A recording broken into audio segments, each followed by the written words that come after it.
24 గంటల కరెంటు రావడం లేదని రైతులు మొరపెట్టుకోవడంతో రెడ్డిపల్లి సబ్స్టేషన్ను మాజీ మంత్రి హరీష్ రావు ఆకస్మికంగా తనిఖీ చేశారు. రేవంత్ ప్రభుత్వం రైతులకు 12 గంటల కరెంటు మాత్రమే సరఫరా చేస్తున్నట్టుగా ఉందని విమర్శించారు. పార్టీ సమావేశానికి వెళ్తుండగా రైతులు కరెంటు రావడం లేదని ఫోన్ చేశారని, దీంతో తనిఖీ చేయాల్సి వచ్చిందన్నారు. 2 గ్రామాల రైతులు, రెడ్డిపల్లి, మద్దూరు గ్రామ రైతులు ఫోన్ చేసి కరెంటు సరిగ్గా రావడం లేదంటున్నారని గుర్తు చేశారు. కాంగ్రెస్ ప్రభుత్వం ఇస్తామన్న 24 గంటల కరెంటు ఏమిందని ప్రశ్నించారు. ఎన్నికలకు ముందు కరెంటుకు మేమే ఛాంపియన్ అని, 24 గంటల కరెంటుకు మేమే బ్రాండ్ అంబాసిడర్ అని చెప్పుకుంటున్నారంటూ ఎద్దేవా చేశారు.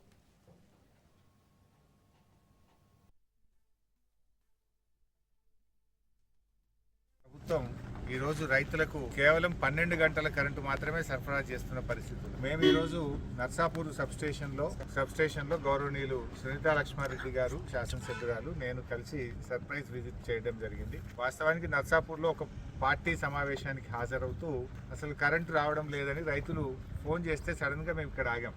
2 గ్రామాల రైతులు, రెడ్డిపల్లి, చిప్పల్తుర్తి, మాకు కరెంట్ సరిగా వస్తలేదని ఫోన్ చేస్తే సరే ఎందుకు రావడం లేదని మేము ఇక్కడ సబ్స్టేషన్ దగ్గర ఆగాం. రేవంత్ రెడ్డి గారేమో నేను 24 గంటల కరెంట్ ఇస్తున్నా అంటుండు.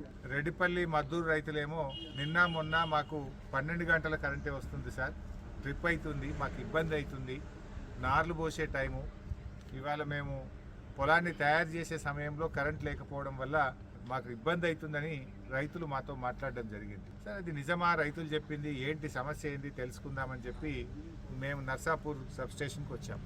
ఎంపీటీసీ ఎన్నికలు ఎందుకు వాయిదా వేస్తున్నావు? కోఆపరేటివ్ ఎన్నికలు పెట్టకుండా ఎందుకు నామినేటెడ్ పదవులు ఇస్తున్నావు కాంగ్రెస్ కార్యకర్తలకు?